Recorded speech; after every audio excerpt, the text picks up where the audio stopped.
ஓம் ஈஸ்வரா குருதேவா கருணை சுரூபா. அனைவருக்கும் அன்பான வேண்டுகோள். எல்லோரும் அருளுரை கேட்டுட்டு இருக்கீங்க. குருவினுடைய அருளுரை எல்லாரும் கேட்டுட்டு இருக்கீங்க. ரொம்ப சந்தோஷம், மகிழ்ச்சி, பேரானந்தம். கொஞ்சம் சப்ஸ்கிரைப் பண்ணிவிட்டு கொஞ்சம் கேட்டிங்கன்னா சேனல் வளர்கிறதுக்கு கொஞ்சம் நல்லாயிருக்கும். சரிங்களா? கமெண்ட் செக்ஷனில் உங்கள் கேள்வியும் அப்படி கேளுங்க. முதல்ல சப்ஸ்கிரைப் பண்ணிக்கங்க. சரிங்களா? சரி, உள்ள போகலாம். ஓம் ஈஸ்வரா குருதேவா. அன்பு தாய்மார்களே, சகோதர சகோதரிகளே, உற்றார் உறவினர்களே, வாடிக்கையாளர்களே, சான்றோர்களே, பெரியோர்களே, குழந்தைகளே, ஞானிகளே, தவசிகளே, மகான்களே, தியானவழி என்பர்களே, உலக மக்களே அனைவரையும் மனம் மொழி மையால் வணங்கி மகிழ்கின்றேன். விநாயகர் தத்துவம் நீங்கள் எங்கேயுமே இந்த மாரியெல்லாம் இவ்வளோ விளக்கான எந்த சேனலில் கூட நீங்கள் இதை மாரி பார்க்க முடியாதுங்க. என்ன இவ்வளோ தெளிவாக நமக்கு குரு ஞானகுரு வேணுகோபால சுவாமிகள் நமக்கு இவ்வளோ தெளிவாக கொடுக்குறாரு அப்படின்னு சொன்னால், மனிதன் தன்னைத்தான் அறிந்து தெரிந்து தெளிந்து மகிழ்ந்து தன்னுடைய தாய் தந்தை மனைவி மக்கள் உற்றார் உறவினர் நண்பர்கள் வாடிக்கையாளர்கள் உலகவாசிகள் அனைவரையும் மகிழ வைத்து இப்பிறவியின் நோக்கமான பிறவியில்லா நிலை பெற வேண்டும் என்பதற்காகவே கோயில்கள், சர்ச்சுகள், பள்ளிவாசல்கள் எல்லாம் ஒவ்வொரு மதத்திலையும் உருவாக்கியிருக்காங்க. மனிதனாக இருக்க வேண்டும். மனதை கொண்டவன் மனிதன் இல்லையா? சரி, விநாயகர் தத்துவத்துக்குள்ளே போவோம். ஆக வினை என்பது இயக்கம். நாம் சுவாசிக்கின்ற உணர்வு உயிரில் மோதி இயக்கமாகி கருவாகி அணுவாகி உடலாகிறது.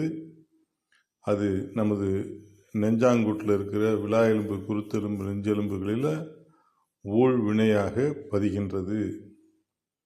இதுபோல் ஒவ்வொரு பரிணாமத்திலையும் நம்ம புழுவிலேருந்தே இப்படியே பரிணாமம் இந்த வினை தான் சேர்த்துக்கிட்டு வருது. அதுக்கு முன்னாடி உயிர் சேர்த்த வினை. இப்படி பரிணாமத்தில் ஒவ்வொரு நிலைகளும் இதுக்கு எத்தனையோ லட்சம் ஆண்டுகள். இப்போ நாம் மனித பிறவியில் இருக்கோம். மனிதனாக பிறந்து விட்டோம். என்னைக்காச்சும் நீங்கள் கண்ணாடியில் பார்த்து உங்களை நீங்கள் பார்த்து இந்த உருவம் எப்படி வந்துச்சு அப்படின்னு கேட்டிருக்கீங்களா? நான் யார் அப்படின்னு கொஞ்சம் சிந்திச்சு பாருங்க, புரியும். சரிங்களா? ஆக நம்ம விநாயகர் கோயிலுக்கு போகிறோம். விநாயகர் கோயிலுக்கு போய் சுக்லாம்பிரதம் சசிவரணம் சதுர்பூஜம் தோப்புகரணம் போட்டுக்கிறோம். வேண்டுதல் வேண்டுறோம். தோப்புகரணம் போடக்குள்ளேயே என்னன்னு காதை பிடிச்சி இழுத்து நாம் தோப்புகரணம் போடக்குள்ளேயே நமக்கு பயிற்சி கிடைக்குது. நல்லா புரிஞ்சுங்க, அதை பாசிட்டிவாக மாற்றுங்க. அந்த 2 காதையும் பிடிச்சி இழுக்கக்குள்ளே காதில் அவ்வளோ பாயிண்ட்ஸ் இருக்குது. அப்போ ஒவ்வொரு நிலைகள்லையும் நாம் குருக்காட்டிய அருள் வழியில் அதை எடுத்து செல்ல வேண்டும். அந்த நல்ல நீங்கள் வீட்டில் நீங்கள் என்னன்னு கேட்டிங்கன்னா, இந்த 2 காதையும் பிடிச்சிக்கிட்டு கரெக்டாக ஒரு 10 தோப்புகரணம் போடுங்க பார்ப்போம். எல்லா அவயங்களும், உடலில் உள்ள அனைத்து அவயங்களும் வேலை செய்யும். மிக சிறப்பாக வேலை செய்யும். அப்போ அந்த விநாயகரை பார்த்து இப்போ சுந்தர விநாயகர் அப்படின்ட்டு இருந்தால் அந்த சுந்தர விநாயகரை பார்த்து இந்த தெய்வத்தை அருளி அந்த அகத்திய மாமகிருஷ்ண நட்சத்தியை நான் பெறணும், அந்த துருவ நட்சத்திரத்தின் பேரொல் பெறொளி நான் பெறணும், என் உயிர் ஒளி உடல் முழுவதும் படர வேண்டும், என்னுடைய இரத்த நாளங்களில் கலக்க வேண்டும், என்னுடைய இரத்த நாளங்களில் உள்ள ஜீவ ஆன்மாக்கள் ஜீவனுக்கள் பெற வேண்டும், என்னுள் அறியாது சேர்ந்த தீய வினைகள், சாப வினைகள், பாவ வினைகள், பூர்வ ஜென்ம வினைகள் அனைத்தும் நீங்க வேண்டும். நான் பார்க்கும் குடும்பங்கள் எல்லாம் நலமும் வளமும் பெற வேண்டும். இந்த ஆலயம் வருவோரெல்லாம் மலர்மணம் பெற வேண்டும், மகிழ்ந்து வாழ்ந்த சக்தி பெற வேண்டும். ஈஸ்வரா, குருதேவா அப்படின்னு பிரார்த்தனை எடுத்துக்கிட்டு நாம் விநாயகர் கோயிலிருந்து அந்த தியானத்தை எடுத்துக்கிட்டு நாம் வரணும். அப்போ கோயிலுக்கு போய் என்னென்னு கேட்டிங்கன்னா, வேதனையோ வெறுப்பையோ சஞ்சலத்தையோ சலிப்பையோ கோபத்தையோ குரோதத்தையோ இது போல நிலைகள்லாம் அங்கே காமிக்காத அளவுக்கு நாம் அந்த ஆலயத்தை மதித்து போற்றி அங்கே தீபாராதனை நடக்கும்போது இருளகன்று பொருளறிந்து செயல்படும் ஞானம் பெறணும், சக்தி பெறணும், அருள் உணர்வுகளை வளர்க்கணும் அப்படின்னு சொல்லிட்டு எடுக்கணும். அதுபோல் இந்த விநாயகர் என்ற இந்த உடலான கோயிலில் வினைக்கு நாயகன், உயிர் கடவுள், உடல் ஆலயம். அப்போ இந்த ஆலயத்தை நாம் மதிக்கணும், நம்முடைய உயிரை துதிக்கணும், உயிரான ஈசனுக்கு துரோகம் செய்யக்கூடாது அப்படிங்கிறாங்க. அப்போ ஒரு ஆலயத்துக்கு போய் எந்த கோயிலுக்கு, எந்த விநாயகர் கோயிலுக்கு போனாலும் சரி, அந்த கோயிலுக்கு போய் நீங்கள் விநாயகரை வணங்கும்போது அதுக்கு யார் வர்றா, அந்த விநாயகரை வணங்கும்போது அங்குசபாசபா மூஷிக வாகனா கணபதி பிள்ளையார் இப்படி நாம் அவரை கூப்பிட்டு வணங்கும் பொழுது யார் வருவா வந்து ரட்சிப்பா அப்படின்னா அகஸ்தியர் தான். ஒவ்வொரு கடவுளையும் எந்த தெய்வத்தை அந்த உருவாக்கியவர் தான் அதை வருவாங்க. இப்போ போகமா மகரிஷி முருகக் கடவுளை அருள் பாலித்தார். போகமா மகரிஷி முருகான்னா போகமா மகரிஷி வந்துடுவார். இப்போ கோவிந்தான்னா திருப்பதியிலேருந்து கொங்கணமா மகரிஷி வந்துடுவார். இப்படி ஒவ்வொரு நிலைகளுக்கும் ஒவ்வொரு ஞானிகள் வருவார்கள். 1008 குணம், ஒவ்வொரு குணத்துக்கும் ஒவ்வொரு தெய்வ சிலையை வைத்து நமக்கு காமிச்சிருக்காங்க. அதில் முக்கியமாக உள்ளது தான் இப்போ இருக்குது. இப்போ சிவனுக்கு ரிஷப வாகனம், அங்கே பசுவை போட்டு காமிப்பாங்க. சர்ப்ப வாகனம், பாம்பு வாகனம், அடுத்தது மயில் வாகனம், அடுத்தது வராக பன்றி வாகனம். இப்படி வாகனங்கள் நிறைய ஒவ்வொரு நிலை, சிம்ம வாகனம், இப்படி ஒவ்வொன்றா போட்டு காமிப்பாங்க. இதெல்லாம் என்ன அப்படின்னா, நாம் எந்த குணத்தை அதிகமாக எடுக்கிறோமோ, கோபமான குணத்தை அதிகமாக எடுத்தோமோ அதுக்கு வாகனமாக நம்ம மறுபடியும் கீழான பிறப்புக்கு கொண்டு போய் அங்கே சேர்த்துரும், புலியாக போய் சேர்த்துரும் அப்படிங்கிறது தான் அங்கே வாகனத்தை போட்டு காமிக்கிறது. இப்போ ஒவ்வொரு நிலைகள்லையும் நம்மளை நாம் புரிஞ்சுக்கணும் அப்படிங்கிறதுக்காக தான். அப்போ இந்த விநாயகர் தத்துவத்தை பார்த்துட்டு வரக்குள்ளே என்னன்னு கேட்டிங்கன்னா, கஜமுகாசுரன் அப்படிங்கிற ஒருத்தர் என்ன பண்ணுறாரு, அசுரன் எல்லாரையும் இம்சப்படுத்திக்கிட்டு இருக்கார். தேவர்கள்லாம் சிவன்கிட்ட போய் முறையிடுறாங்க, விஷ்ணுகிட்ட போய் முறையிடுறாங்க, பிரம்மாட்ட போய் முறையிடுறாங்க. என்ன செய்கிறதுன்னு தெரியல. அப்போ என்னன்னு கேட்டால், கஜமுகாசுரனுங்கிறது சாகா வரம் வாங்கிட்டு வந்திருக்கார். அப்போ அவர் அவரை போலவே என்னன்னு கேட்டிங்கன்னா, பரமேஸ்வரம் பார்வதியும் விநாயகரை ஈன்றெடுக்கின்றார்கள். ஆக அதனுடைய தன்மையில் அங்கே விநாயகர் உருவானதாக நமக்கு கதைகளும் காப்பியங்களும் புராணங்களும் சொல்லுது. உண்மையில் அகத்திய மகரிஷி நமக்கு கொடுத்த நிலை யானையுடைய சிரசை எடுத்து மனிதனுடைய உடலில் பொருத்தி நீ இதிலிருந்து வந்தாய்.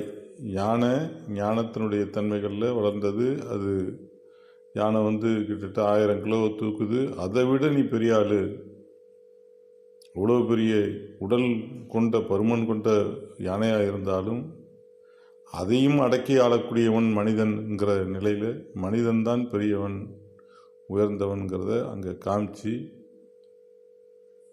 மனிதன் லட்சங்களோ வான்வெளியில் பறக்க விடுறான். இது 1000 கிலோ இது தூக்குது யானை. மனிதனுக்கு அவ்வளோ மகனத்துவம் அப்படிங்கிறத அங்கே அகத்திய மகரிஷி நமக்கு காமிக்கிறார். சரி, அப்போ அந்த போல் அந்த விநாயகர் அந்த புராணங்களில் சொல்கிறபடியே அவர் என்னன்னு கேட்டிங்கன்னா மக்களை ரட்சிப்பதாக காமிச்சு நமக்கு வச்சுருக்காங்க. கோயிலெலாம் கட்டி வச்சுருக்காங்க, புராணங்கள்லாம் சொல்லி வச்சுருக்காங்க. சரி, உண்மை நிலைகளை நாம் ரொம்ப போக முடியாது. ஏன்னா எல்லாம் அரசர்கள் வகுத்த நிலை, அதெல்லாம் அதை அப்படியே விட்டுருவோம். ஆக விநாயகர் தத்துவத்துக்குள்ளே நாம் என்னன்னு கேட்டிங்கன்னா, விநாயகர் தத்துவத்துக்குள்ளே போனோம்னு சொன்னோம்னா உண்மையிலேயே நாம் நான் யார், தான் யார், இந்த பிள்ளை யார் அப்படிங்கிறத கேள்விக்குறி போட்டுக்கிட்டே இருக்கணும். அப்படி கேள்விக்குறி போட்டு நாம் நம்மளை உணர்தல் வேண்டும். சரி, எப்போ பார்த்தாலும் அந்த சிந்தனை குறைந்து விடக்கூடாது. அதுக்கு தகுந்த மாதிரி நாமளும் என்ன செய்யணும்னு கேட்டிங்கன்னா, தொழில் தியானம் குடும்பம் அப்படிங்கிற நிலையில் இப்படியே சுற்றி வந்துக்கிட்டே இருக்கணும். இதில் ஒரு பெரிய விஷயம் என்னென்னு கேட்டிங்கன்னா, இந்த ஆத்ம சுத்தின்னு செய்கிறோம் இல்லையா? இந்த ஆத்ம சுத்தி செய்யும்போது என்னென்னு கேட்டிங்கன்னா, எப்பேற்பட்ட நோயும் விலகிடுங்க. அந்த நோயோடைய தன்மைகள் அப்படியே குறையிறத பார்க்கலாம். கொஞ்சம் கொஞ்சமாக குறையும். தியானம் காலையில் ஒரு மணி நேரம், இப்போ நான்லாம் ஒரு மணி நேரம் செய்கிறேன், இல்லை ஒரு 1/2 மணி நேரம் செஞ்சால் போதும். இன்னும் 10 நிமிஷம் கூட செஞ்சால் போதுமானதுங்க. என்ன, மத்தியானம்லாம் நம்ம வேலைக்கு ஜோலியாக இருப்போம், அதில் ஒரு 10 நிமிஷம் எடுத்துக்கலாம். இரவு படுக்கக்குள்ளே கொஞ்சம் கூட குறைச்சி எடுத்துக்கலாம். அப்புறம் நாம் அனுதினமும் ஆத்ம சுத்தி, தீமைகள் வரும்போது அப்போ ஆத்ம சுத்தி பண்ணி சரி பண்ணிவிடலாம். ஆன்மாவை சுத்தமாக, மனசை சுத்தமாக வச்சுக்கிறதுக்கு ஆத்ம சுத்தி பண்ணோம்னா மனசு சுத்தமாகிடும். பார்த்தீங்கன்னாலே தெரியும். சரிங்களா? அடுத்தது என்னென்னு கேட்டிங்கன்னா, கிரகப்பிரவேசம் பண்ணுவோம். கிரகப்பிரவேசம் பண்ணக்குள்ளே என்னென்னு கேட்டிங்கன்னா, வீட்டில் கணபதி ஹோமம் பண்ணணும் அப்படிம்பாங்க. கணபதி ஹோமம் பண்ணணும் அப்படின்னு சொன்னால் என்ன செய்யணும்? அவசியம் பண்ணணும். அப்போ பண்ணணும் அப்படின்னா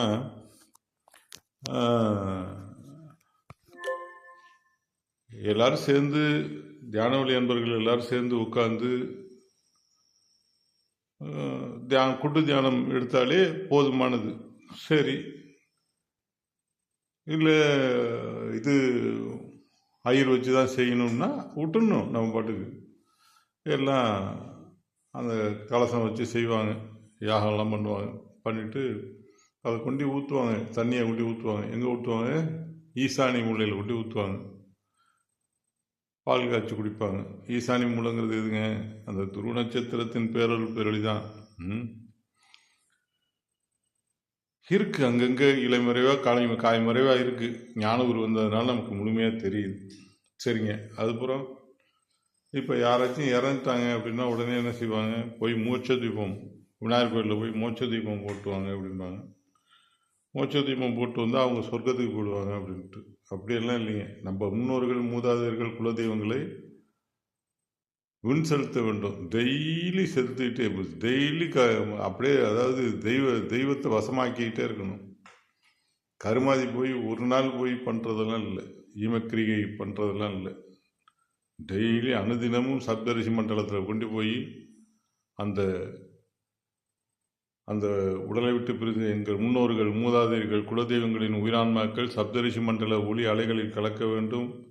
உடல் பெறும் உணர்வுகள் கரைய வேண்டும். அழியா ஒளி சரீரம் பெற வேண்டும். பெருவீடு பெருநிலை என்ற நிலையில் பேரின்ப பெருவாழ்வாக வாழ வேண்டும். ஈஸ்வரா, குருதேவான்னு நாம் அந்த உணர்வு ஏக்க பெருமூச்சுடன் ஏங்கி எடுக்கணும்.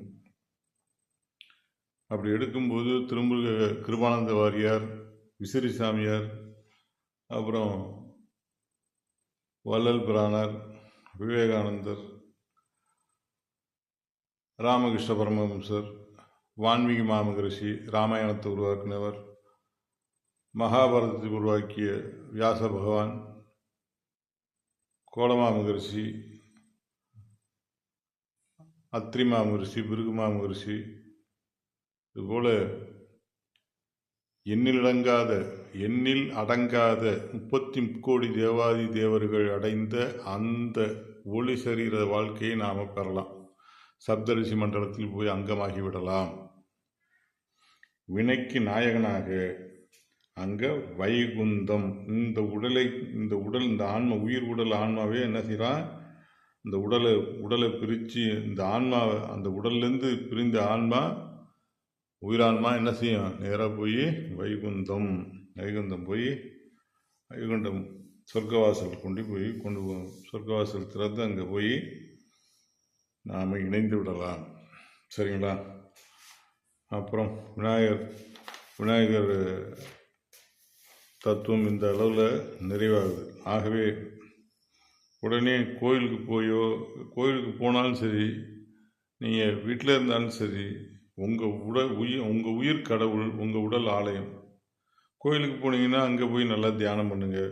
கோயிலுக்கெல்லாம் போங்க. கோயிலுக்கெல்லாம் நம்ம சாமி போக வேண்டாம்லாம் சொல்ல, அவசியம் நம்மெல்லாம் போகணும். கோயிலை மதிக்கணும்.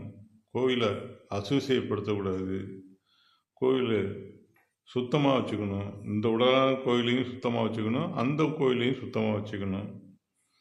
கோயிலில் எப்பொழுதும் விளக்கு போட்டு தீண்டி விடணும். அதுபோல் நம்முடைய உயிரான ஈசன் விளக்க தீண்டி விட்டுக்கிட்டே இருக்கணும். அப்போ தியானம் பண்ணிக்கிட்டே இருக்கணும், தவம் செஞ்சுக்கிட்டே இருக்கணும். அப்போ என்ன செய்யணும், ஓம் ஈஸ்வரா குருதேவா கருணை சொல்வா, அம்மா அப்பா அருளால், குரு அருளால், அகத்திய மாமகிருஷ்ண நட்சத்திரம், துருவமாமகிருஷ்ண நட்சத்திரம், துரு நட்சத்திரத்தின் பேரருளும் பேரொழியும், சப்தரிஷி நட்சத்திரம், சப்தரிஷி மண்டலங்களின் பேரருளும் பேரொழியும் எங்கள் தாய் தந்தையர் பெற வேண்டும். எங்கள் பார்வையில் வளரும் குழந்தைகள் பெற வேண்டும். அவர்கள் நலமும் வளமும் பெற வேண்டும். என் மனைவி பெற வேண்டும். நானும் என் மனைவியும் ஒற்றுமையாக வாழ வேண்டும். என்னுடைய இந்த இல்லம் முழுவதும் அருள் மகிழ்ச்சி நரசக்தி படர்ந்திட வேண்டும். இங்கு வருகின்ற இந்த இல்லத்திற்கு வருகின்றவர்களெல்லாம் நலமும் வளமும் பெற்று மலர் மனம் பெறணும், மகிழ்ந்து வாழ்ந்து சக்தி பெறணும். நாங்கள் செய்கிற தொழில்களெல்லாம் செழித்து வளரணும். ஈஸ்வரா குருதேவா, உலக மக்கள் அனைவரும் பேதமற்ற நிலையில் ஒன்றுபட்டு சகோதர உணர்வுடன் வாழ வேண்டும். உலகில் நல்ல மழை பெய்ய வேண்டும். விவசாயம் செழிக்க வேண்டும். இப்பிறவியின் நோக்கமான பிறவியில்லா நிலை என்னும் அழியா ஒளி சரீரத்தை அனைவரும் பெற வேண்டும் அப்படின்னு சொல்லி அதை நாம் நிறைவு செய்துக்கலாம். சரிங்களா? இப்படி விநாயகர் தத்துவத்தின் தன்மைகளில் நாம் ஒவ்வொரு நிலைகளையும் அறிந்து புரிந்து தெரிந்து உணர்ந்த நிலையை நமக்குள்ளும் வைத்து வளர்த்து அதில் ஒரு அனுபவம் கிடைக்கும். அந்த அனுபவத்தை பிறர்கிட்ட எடுத்து சொல்லி, ஏன்னா துருவ நட்சத்திரத்தின் ஆற்றல் சாதாரணமல்லது, அது அவ்வளோ பெரிய வலிமையானது. அதை எடுத்து நமக்குள்ளே உணர்ந்து மறுபடி நீங்கள் வெளியில் சொல்லுங்கள். அப்படி சொல்லும்போது உங்களுக்குள்ள இன்னும் அதீதமான சக்தி கிடைக்கும். சரிங்களா? நல்லது. இந்த அளவில் நிறைவு செய்து கொள்வோம். ஓம் ஈஸ்வரா குருதேவா. குருவே சரணம், குருவே துணை.